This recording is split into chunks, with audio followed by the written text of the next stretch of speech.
Hey folks, welcome back to Stoic Relationships. Let me start by asking you this. Have you ever felt like you were giving too much of yourself to someone who barely gave anything back?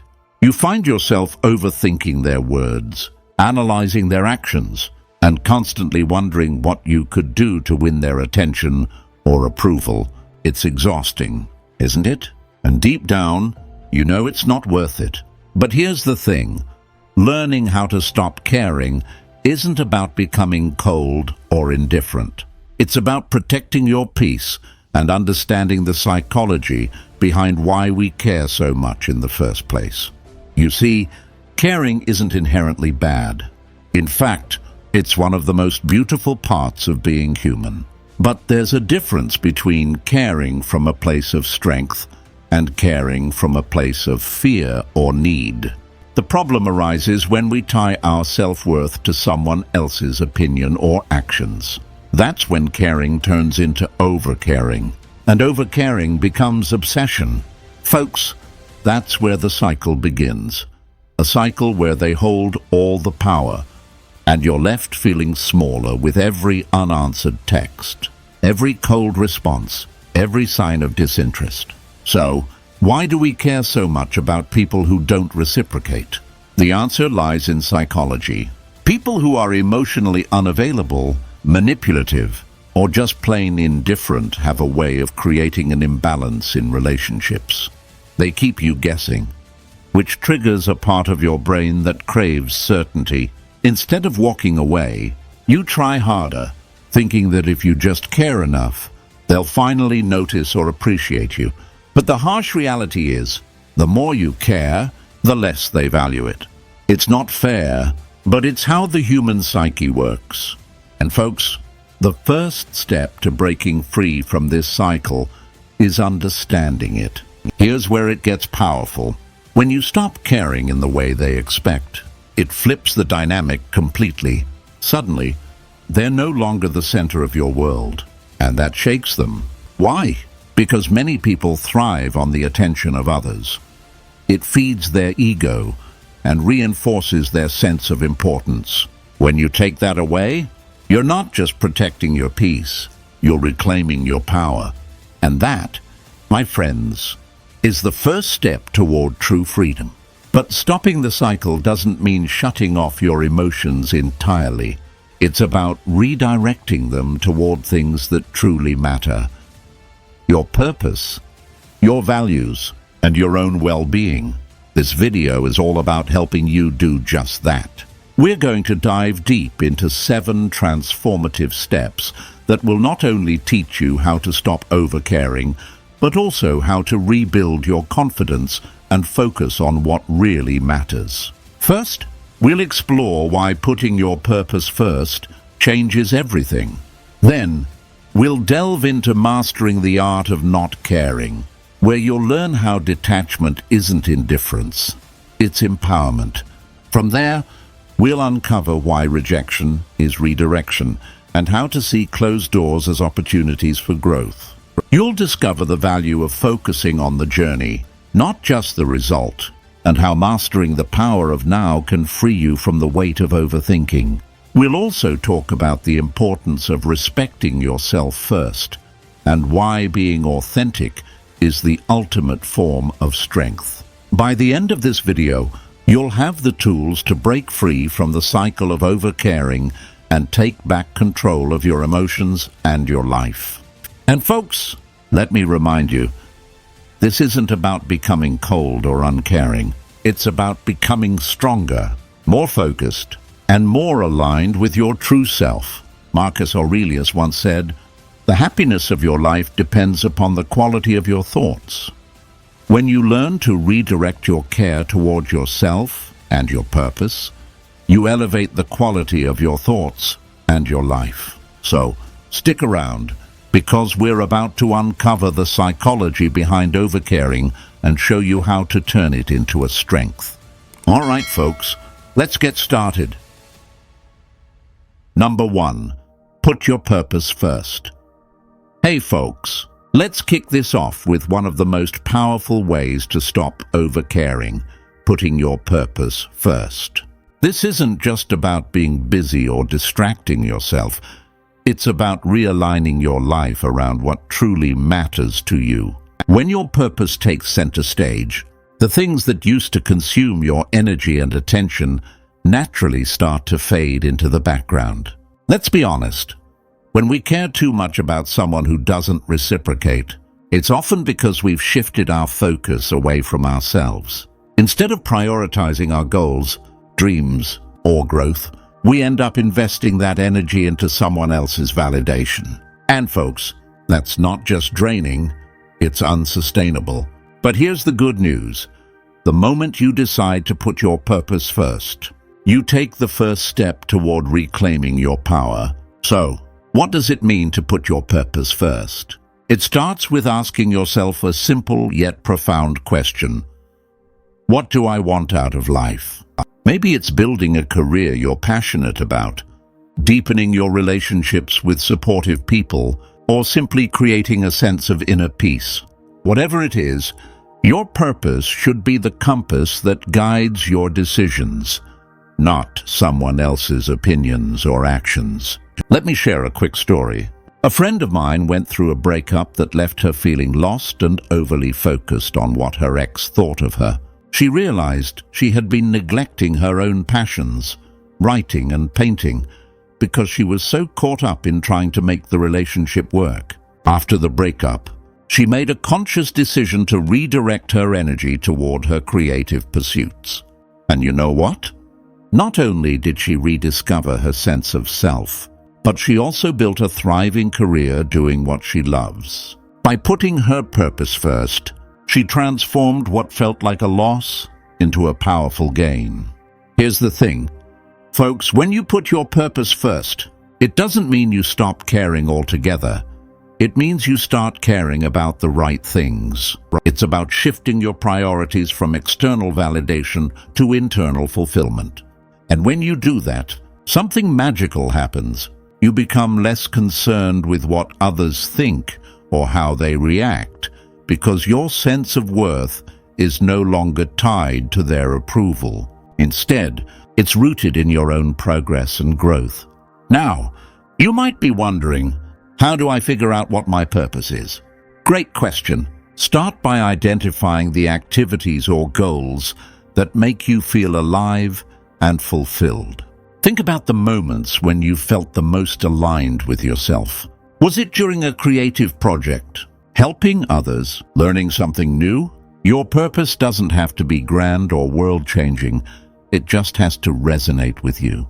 Once you've identified your purpose, the next step is to prioritize it. This might mean setting boundaries with people who drain your energy, saying no to things that don't align with your goals, or dedicating time each day to work on what matters most to you.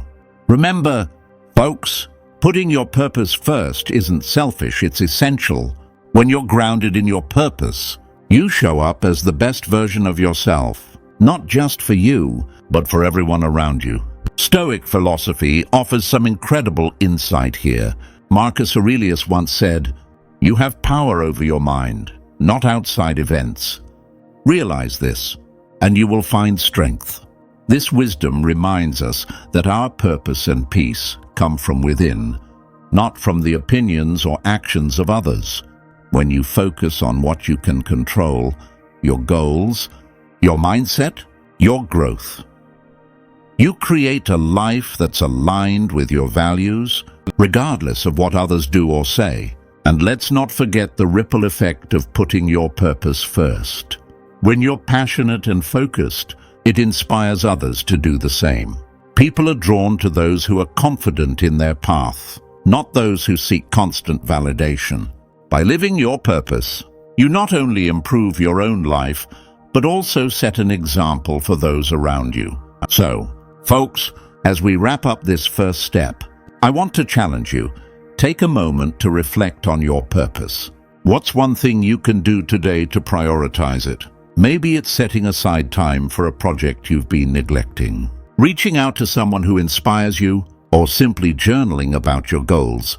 Whatever it is, take that step with confidence, knowing that every time you put your purpose first, you're moving closer to the life you deserve. If this resonates with you, write "my purpose, my priority" in the comments to affirm your commitment to living a purpose-driven life.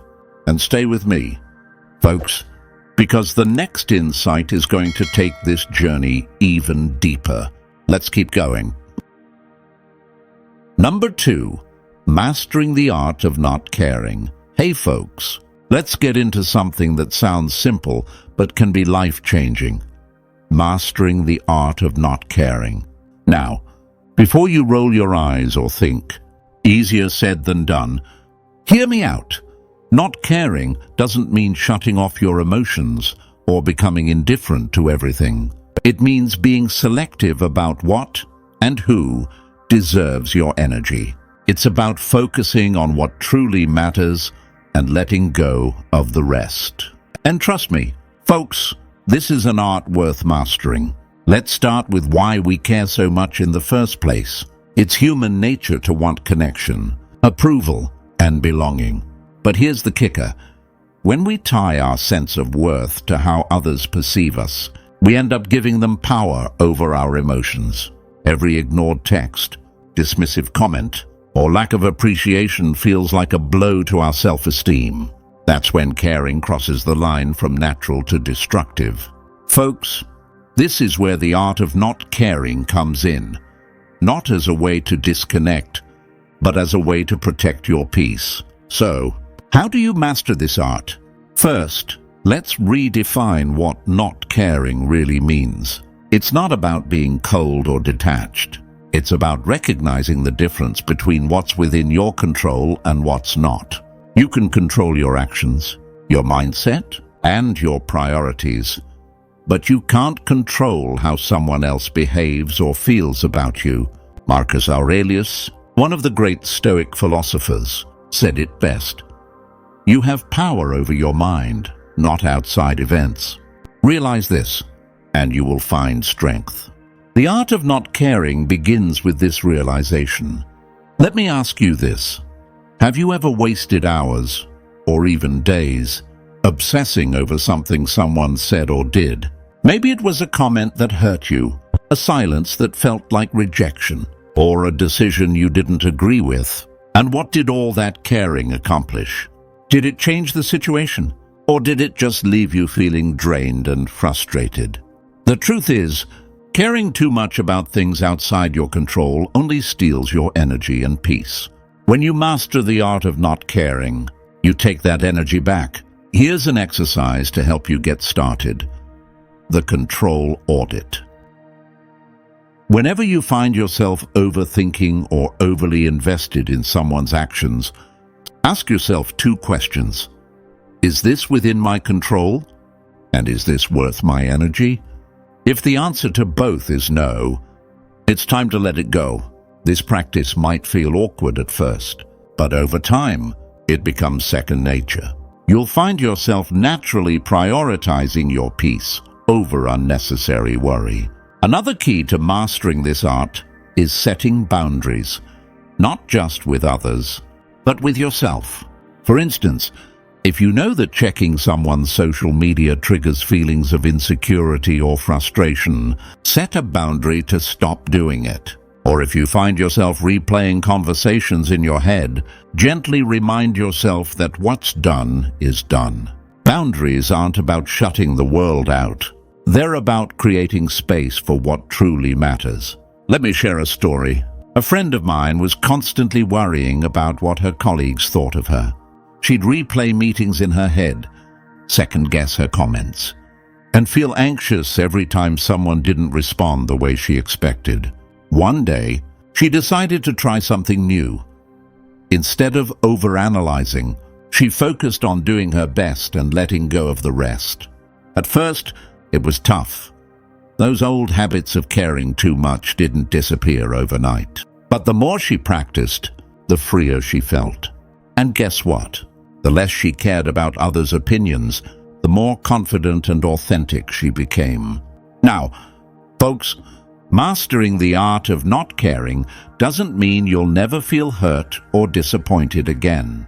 You're human, after all, but it does mean those moments will have less power over you. You'll bounce back faster because your sense of worth isn't tied to things you can't control. It's rooted in your own values, actions, and choices. Finally, remember this. Not caring doesn't mean you don't value relationships or connections. It means you value yourself enough to not let others dictate your happiness. When you master this art, you're not just protecting your peace.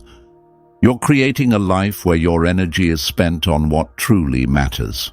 If this resonates with you, write, "I choose my peace" in the comments to affirm your commitment to mastering the art of not caring.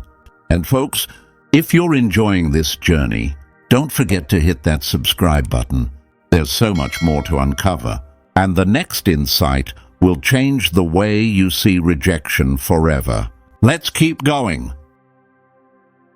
Number 3. Rejection is redirection. Hey folks, let's have a real talk about rejection. It's something we've all faced, right?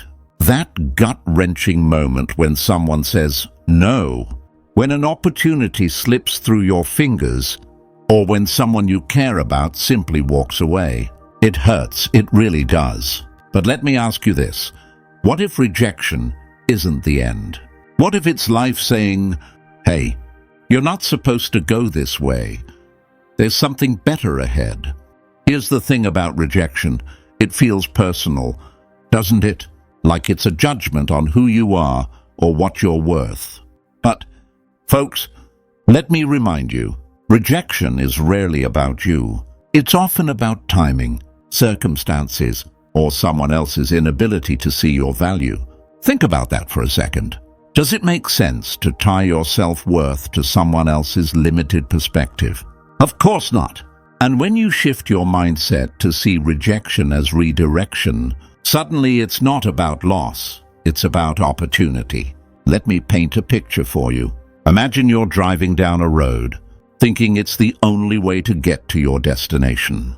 Then, out of nowhere, you hit a detour sign. Frustrating, right? But as you take that new route, you discover breathtaking views and smoother roads you never knew existed. That detour wasn't a setback. It was the universe redirecting you to something better. Folks, rejection works the same way. It might feel like a roadblock, but often it's clearing the path for something greater. Let me ask you something. Can you think of a time when you were rejected and, in hindsight, it turned out to be a blessing? Maybe you didn't get that job, but it pushed you to pursue your passion. Or someone you cared about left, and their absence made space for someone who truly valued you. Take a moment to reflect. Doesn't it change the way you see those moments? Rejection is also an incredible teacher. It forces you to pause and reassess. Maybe it's showing you that the path you were on wasn't aligned with your values. Maybe it's teaching you to set higher standards for yourself. Or maybe, just maybe, it's reminding you to trust the timing of your life.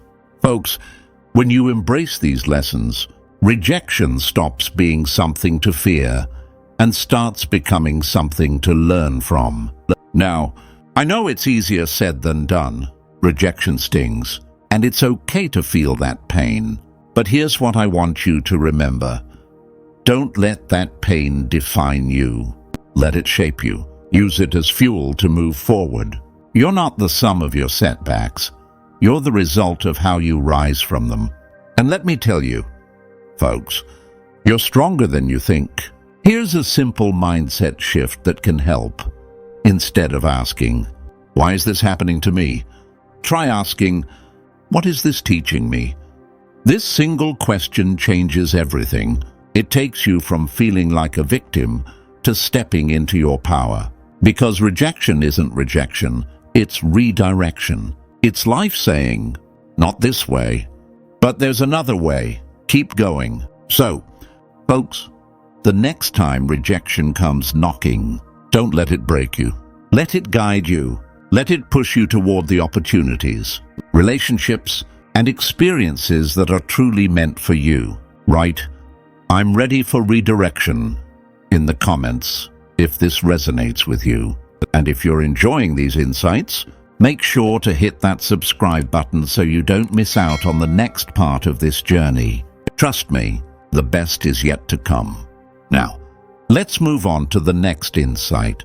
It's going to change the way you see your journey. Let's keep going. Number 4, focus on the journey, not the result. Hey folks, let's take a moment to talk about something that can transform how you approach life.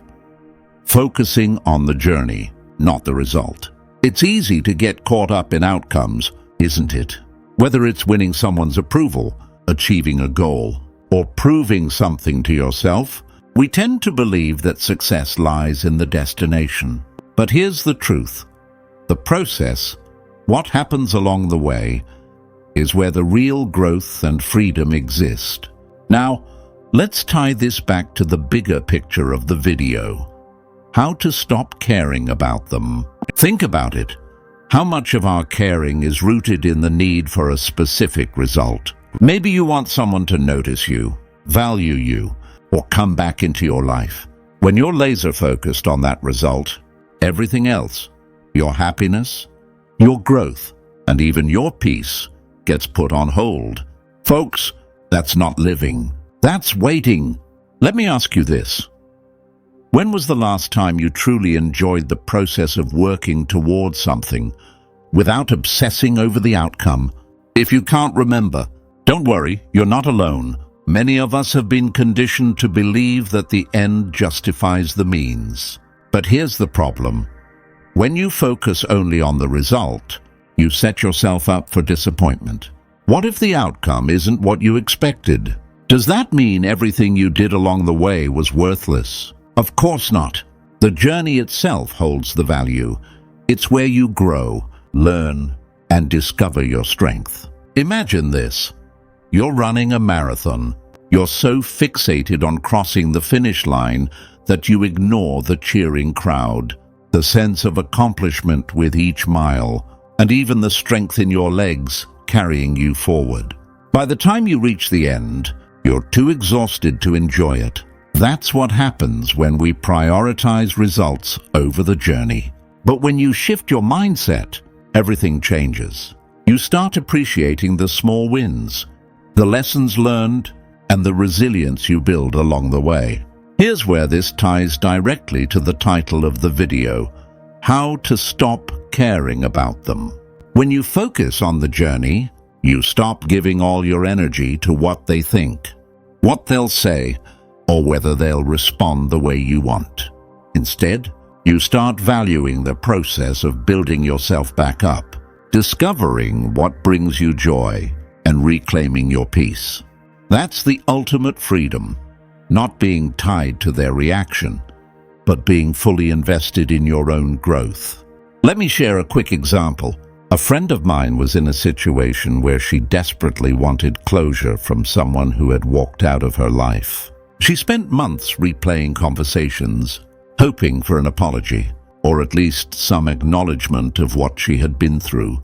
Then one day, she realized that waiting for that outcome was only prolonging her pain. She shifted her focus to the journey of healing, journaling, reconnecting with friends, and rediscovering her passions. Over time, she stopped needing that closure because she found something far more valuable: peace within herself. Here's a practical step you can take today. Start keeping a journal to track your journey. Write down the small wins, moments when you chose to prioritize your well-being, made progress on a goal, or simply felt at peace. Over time, you'll start to see how much growth happens when you focus on the process, not the outcome. And folks, this isn't just about distracting yourself. It's about building a life that's fulfilling, regardless of anyone else's actions. Stoicism offers a powerful insight here. Marcus Aurelius reminds us, you have power over your mind, not outside events. Realize this. and you will find strength. The journey is entirely within your control, your effort, your mindset, and your choices. The result? That's beyond your control, and that's okay. When you embrace this, you free yourself from the endless loop of overthinking and worrying about results. Before we move on, let me ask you this.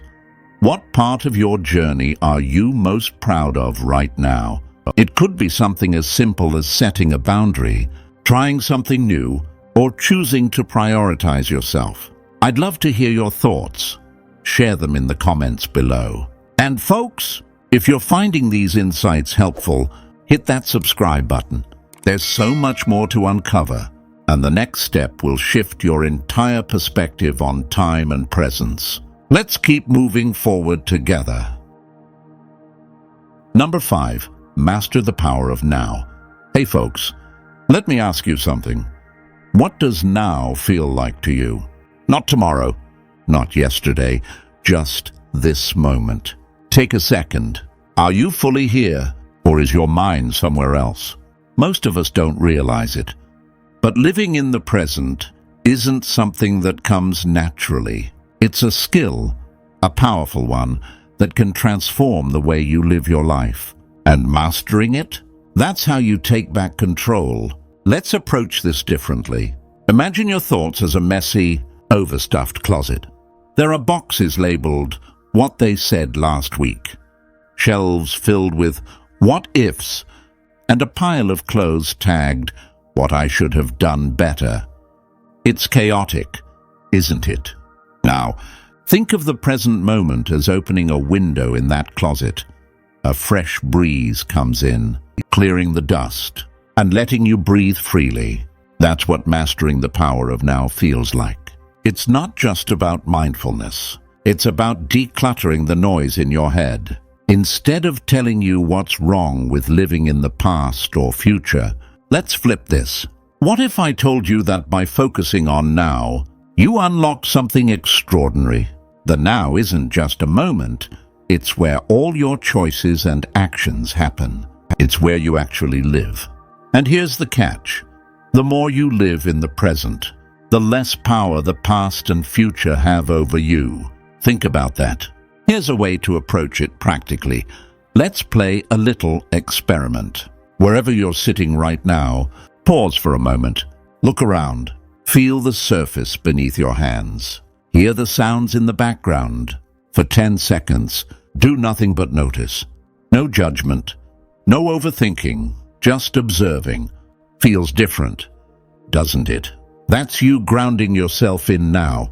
You didn't need to fix anything, solve anything, or impress anyone. The power of now isn't something you create. It's already here, waiting for you to tune in. Folks, let's take this deeper. When we overcare about someone, we hand over our present to them. Every text we replay in our head, every moment we wait for a response, every future scenario we imagine, it all pulls us away from the one thing we can actually control, this moment. When you bring your attention back to now, it's like cutting those strings. You're no longer being puppeted by "what if" or "why didn't they." You're free. Here's another way to think about it. Mastering the power of now is like learning to balance on a tightrope. The past and future are weights pulling at either side, trying to make you fall. But when you focus on each step, placing one foot in front of the other, you stay steady. The trick isn't avoiding the weights. It's knowing where to place your attention so they don't pull you down.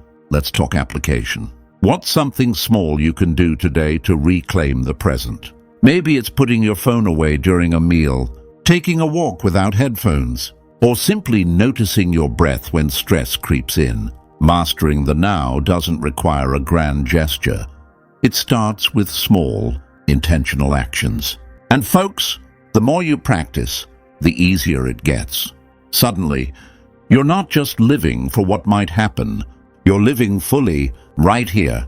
Before we move on, let's reflect together. What's one moment today where you felt fully present?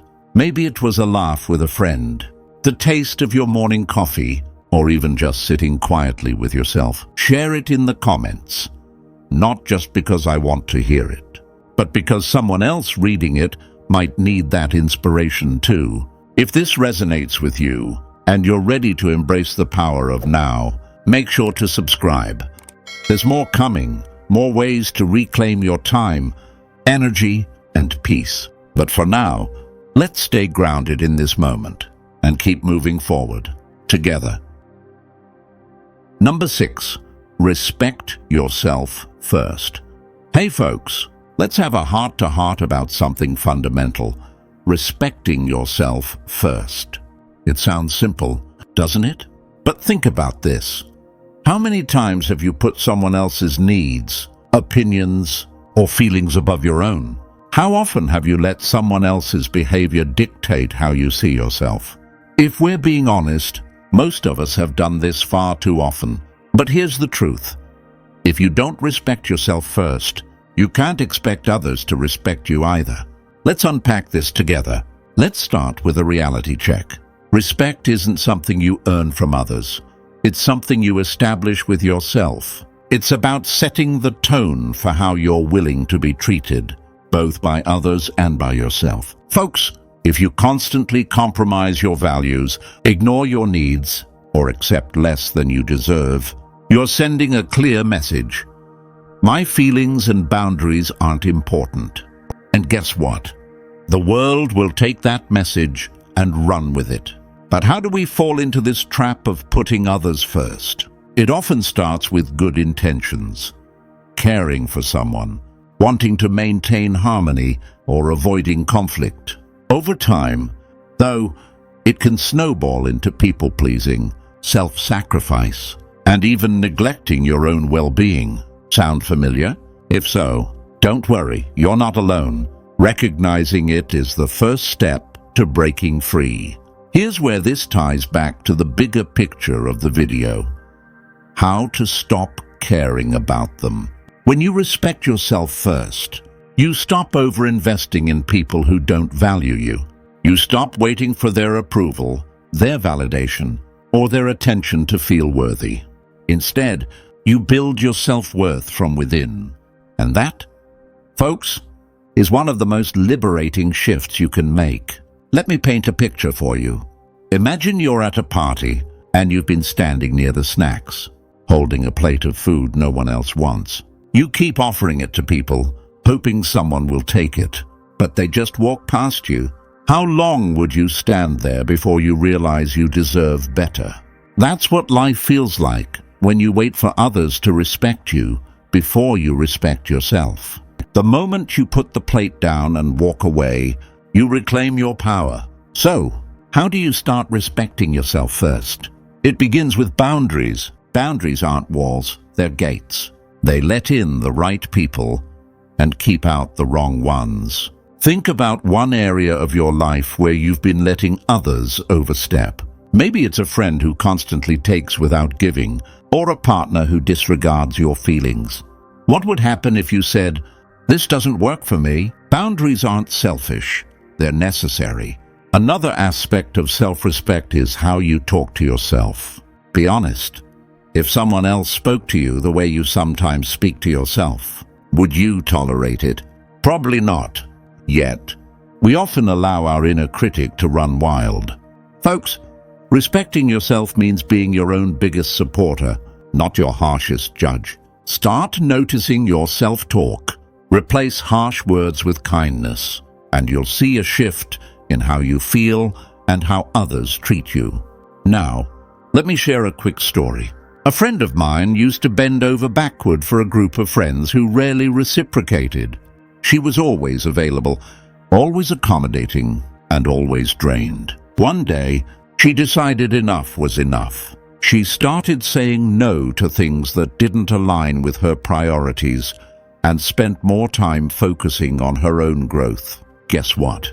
Some of those friends drifted away, but the ones who stayed began to respect her more. And most importantly, she respected herself. Respecting yourself also means knowing your worth.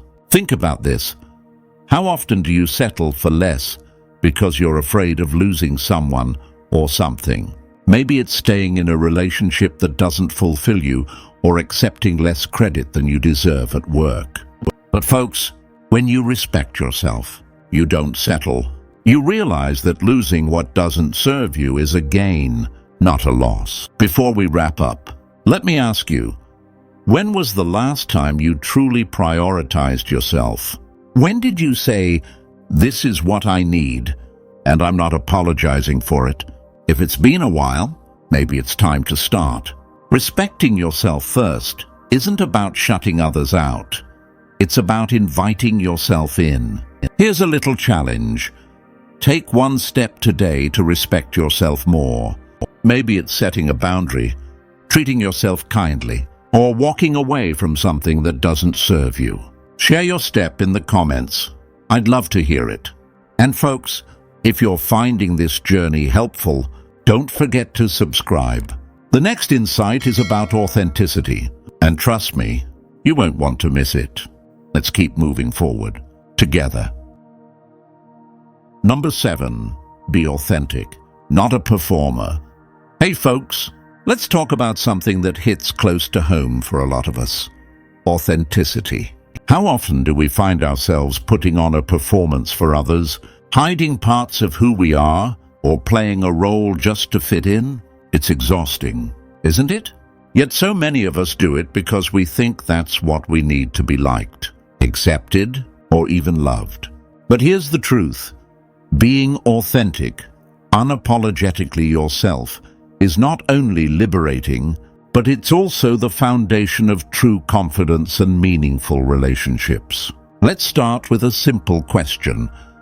Why do we feel the need to perform? For many of us, it's fear. Fear of judgment, fear of rejection, fear of not being enough. We create these versions of ourselves that we think will be more appealing to others, a more agreeable version, a more successful version, or even a less emotional version. But here's the catch. The more you perform, the further you drift from who you really are. And folks, that's not freedom. That's a trap. Being authentic, on the other hand, means showing up as yourself, flaws and all. It's about embracing your quirks, your passions, and even your vulnerabilities. When you're authentic, you're no longer trying to impress people who don't matter. You're focused on building real connections with those who value you for who you truly are. And trust me, folks, that's where the magic happens. Here's an analogy for you. Imagine you're wearing a mask at a party. Everyone around you seems to like the mask. You get compliments, attention, even approval. But at the end of the night, when you take it off, you're left feeling disconnected and unseen because none of that praise was for the real you. Now, imagine showing up to the same party as yourself. No mask, no pretense. Some people might not get you, and that's okay. But the connections you make will be genuine, and those are the ones that last. Let's tie this back to the theme of the video, how to stop caring about them. When you're authentic, you stop performing for the people who don't appreciate you. You stop chasing their validation or bending over backward to meet their expectations. Instead, you start living for yourself. And that's when you truly reclaim your peace. Now, being authentic doesn't mean sharing every thought or detail with everyone. It's not about oversharing. It's about alignment. It's about making sure that what you say, do, and believe reflects who you really are. Think about this. When was the last time you said yes to something you didn't actually want to do? Or stayed silent when you had something important to say? Authenticity is about breaking those patterns and staying true to yourself. Here's a practical tip to help you embrace authenticity. Start small. Next time you're in a conversation, notice if you're saying what you think others want to hear, or if you're speaking your truth. It might feel uncomfortable at first, but over time, being real becomes second nature. And folks, the more you practice, the easier it gets. You'll start attracting people who resonate with the real you, and you'll stop wasting energy on those who don't. Let me share a quick story. A friend of mine used to feel like she had to be the funny one in her group of friends. She would crack jokes and make light of serious situations because she thought that's what people expected from her. But deep down, she felt unseen and undervalued. One day, she decided to stop playing that role. She started expressing her true feelings, even when they weren't funny. Some friends didn't know how to handle the shift, but the ones who stayed became closer to her than ever, and most importantly, she felt free. Here's the takeaway. Being authentic doesn't mean everyone will like you, and that's a good thing. The goal isn't to please everyone. It's to live in alignment with who you are. When you let go of the need to perform, you create space for real connections, real growth, and real peace. So, folks, as we wrap up this journey, ask yourself, where am I performing in my life? And how can I show up as my authentic self instead? Reflect on that, because when you stop performing, you don't just reclaim your energy, you reclaim your life. All right, folks, we've reached the end of this journey together. Remember, everything we've talked about today isn't just about stopping yourself from over-caring. It's about reclaiming your energy, your peace, and your sense of self. It's about putting your purpose, your authenticity, and your well-being at the center of your life. Take a moment to reflect. What's one thing you'll start doing differently after watching this? Maybe it's setting a boundary, embracing your authenticity, or simply focusing on the present moment. Whatever it is, I'd love to hear about it in the comments below. And if this video gave you any new insights or a fresh perspective, don't forget to hit that subscribe button so we can keep growing together. Thank you for watching, folks. Until next time, stay strong, stay authentic, and take care of yourself. See you soon.